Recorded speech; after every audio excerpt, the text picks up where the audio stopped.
There are towns in Britain where the clock stopped around 1986 and nobody noticed. Not because they're poor, not because they're forgotten Jan, but because something specific happened to them. Something economic, something architectural, something almost accidental. And the result is that you can walk down certain high streets today and feel like you've stepped through a gap in time. Faded signage for brands that don't exist anymore. Indoor malls with the lights still on and almost nobody inside. Shop fronts advertising things that are now, technically, illegal to advertise. And here is the thing that most people miss when they talk about this. Some of these places weren't left behind. Some of them were actually built to be the future, and the future just moved on without them. This video covers 10 UK towns that still feel genuinely, visibly stuck in the 1980s. Not as a gimmick, not as a heritage project, but just because that is what they are. And I'll tell you up front, Jan number 1 on this list is the strangest case of all, because it wasn't neglect that froze it. It was something far more deliberate and far weirder. Before we get into it, I've been digging into the real stories behind these places, why they stopped changing, what actually happened, because the surface answer, nobody had money to renovate, only gets you so far. The real answers are stranger than that. Number 10. Stretford, Greater Manchester. Stretford Mall has been a fixture on Chester Road since the 1960s. When it opened, it was hailed as a huge moment for the town, described as bold, modern, and full of energy. That is the detail that matters. It wasn't built to be nostalgic, it was built to be exciting. And for a while, it was. But over the decades, it grew weary and outdated. And Trafford Council eventually concluded it had no role to play in their vision for a regenerated Stretford. Heaps of brand Jan new clothing, floors littered with iPads, and rows of vinyl records were left forsaken inside Stretford Mall when the shopping centre closed its doors at the end of February. While its closure had been on the cards for some time, the scenes within paint a picture of a hasty evacuation Zan, as though businesses were forced to abandon ship at a moment's notice, leaving mountains of items once destined for sale strewn throughout the mall.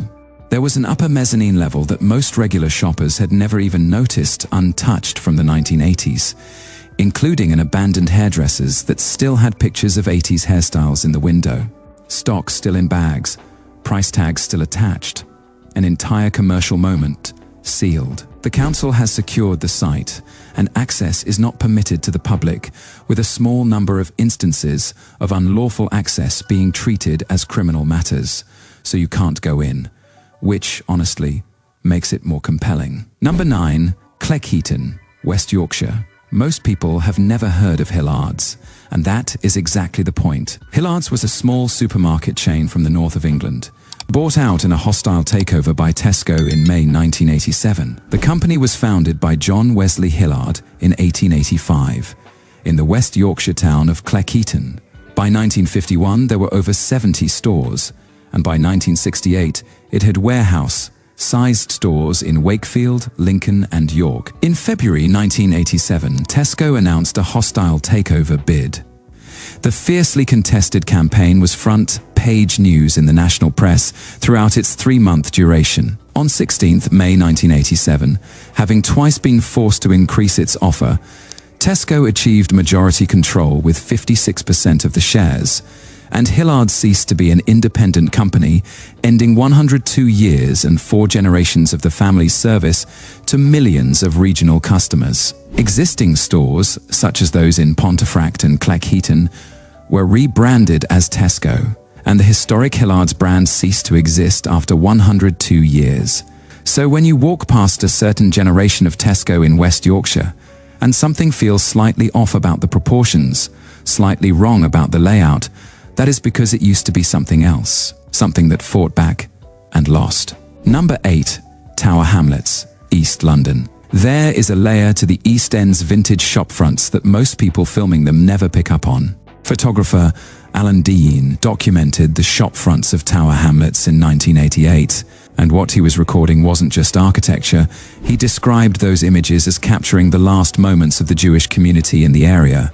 The shops weren't just old. They were the final physical evidence of a community that had built that part of London across generations and was now dispersing, What looks like retail nostalgia is actually something closer to a portrait of a vanishing world. The signage wasn't frozen in time by accident. It was frozen because the people who would have updated it had already moved on. That reframe matters because it changes what you are looking at. It is not a relic, it is a record. Number 7.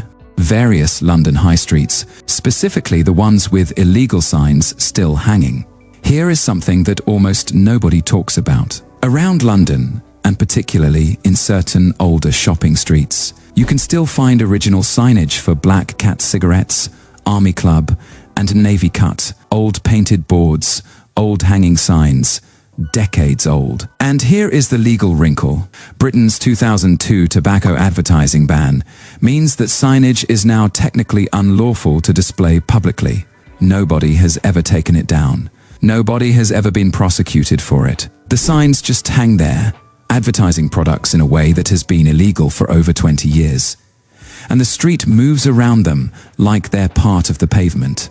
Lone London Shop has kept identical signage since a photographer documented it in 1986, and it is still trading, not preserved, not a museum piece, just open. James Smith and Sons, umbrella manufacturers on New Oxford Street, have been in the same building with the same shop front since 1830, and the version you see today is functionally identical to what was photographed 4 decades ago.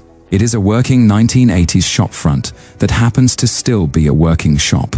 That distinction matters. Most of what we call stuck in time is decay. This is continuity. Number 6. Covent Garden, Central London. F.W. Collins & Son is one of those shops that looks like a film set until you realize it isn't. And the story of why it stayed the same is genuinely one of the stranger ones on this list. The Collins family ran the business across 7 generations, and here is the detail, with each firstborn son always named Fred, not as a coincidence, as a rule. The shop's identity was literally hard, coded into the family's naming pattern across generations, so that the name above the door never had to change. The sign wasn't maintained. The sign was inherited. There is a difference between a place that resists change and a place that engineered permanence into its own DNA. And Collins is the second kind. Number 5. Basildon, Essex. Basildon was designated a new town after the Second World War, with a development corporation formed to transform it into a modern town with all the facilities for a rapidly growing population. That context is important. Basildon wasn't an old town that got left behind. It was purpose, built to be the future. Basildon's Eastgate Centre was built in 2 phases during the 1980s. Like many town centre and later off, centre malls. It was designed to protect shoppers from the elements and to separate pedestrian and vehicle traffic. A view of the central, top-lit atrium was taken in 1986 for its builders, John Lane Group. The indoor shopping centre opened in 2 phases, the first in 1980 and the second in 1985. At the far end of this top-lit mall, flanked on the upper floor with reflective glass, was the multi-story Alders department store. That reflective glass, that top-lit atrium, that was what modern looked like in 1985. And the building is still there, still largely as it was, because nothing came along to replace it. Basildon is a town that was engineered to look like the future, and is now, 40 years on, exactly the kind of place people film for videos like this one. It didn't fail to modernize. It modernized completely in 1985, and then the definition of modern changed around it. That is the twist that runs through almost all of these places, and I want to come back to it properly at the end, because it reframes everything. Number 4. Various Yorkshire and northern towns. The ghost of Quick Save. Quick Save continued to thrive going into the 1980s, but in a decade which saw a shopping revolution, larger supermarkets sprang up across the UK, often at out-of-town retail parks. Smaller discount chains like Quick Save began to feel the pinch as a decade of relative consumer affluence began. Following the hardships of the 1970s, the likes of Tesco, Asda, and Safeway had a contemporary feel: large car parks, modern aluminium shop fronts, store loyalty cards, and thousands of products. Struggling Quick Save merged with Summerfield in 1998, with its shelves of cheap goods in cardboard boxes, unable to compete with the new industry leaders. Now here is the part worth sitting with. Those modern aluminium shop fronts that Tesco and Asda installed specifically to look futuristic, those are now the things we film as retro artifacts. The thing that killed QuickSave is itself now the nostalgic object. The future that replaced the past has become the past. And surviving QuickSave era signage, wherever you find it, isn't just old branding. It is a marker of a specific, dateable economic moment. The exact point where the 1980s shopping revolution tipped, and the smaller chains that couldn't keep up simply stopped. If you've seen a QuickSave sign on a building recently and assumed it was just an old shop, you were right. But it is more specific than that. It is a fossil of a very precise shift in British retail, and the towns where those signs survive are the towns where that shift hit hardest. Number 3. Various London streets, the shop fronts that are older than they look. This one takes a bit of unpacking. Several London shop fronts that get photographed and shared as 80s relics, a snuff shop, a picture framers, a few others, were actually established in the 1800s and simply never modernized past a certain point. What looks like 1980s nostalgia is really a Victorian building that happened to stop changing sometime during that decade. The 80s aesthetic isn't the origin, it is just where the clock stopped. That distinction is worth making because it changes what you are actually looking at. The survival of these shop fronts isn't a product of the 1980s. It is a product of something much older, a stubbornness, or a loyalty to a way of doing things that predates Thatcher, predates the shopping revolution, predates the out-of-town retail park. The 80s just happened to be the last decade before the pressure to modernize became unavoidable for most businesses. The ones that didn't modernize then simply didn't. And they're still there. By the way, if you've ever walked past one of these places and felt something you couldn't quite name, drop it in the comments. The specific feeling of walking into a shop that hasn't changed in 40 years is hard to describe, but everyone who has had it knows exactly what you mean. I want to know where you found them, and if you are finding this useful, subscribing genuinely helps. It is what keeps this kind of deep dive research coming. Number 2. Stretford and the broader pattern of the aluminium shopfront. We touched on this with QuickSave, but it deserves its own moment. Because the aluminium shopfront, that specific look, the brushed silver frames, the flat fascia boards, the particular font choices was introduced by the major chains in the 1980s, specifically as a signal of modernity. The likes of Tesco, Asda, and Safeway had a contemporary feel, including modern aluminium shopfronts. That was the point. It was supposed to say, we are the future, the wooden-fronted shops are the past, come in here.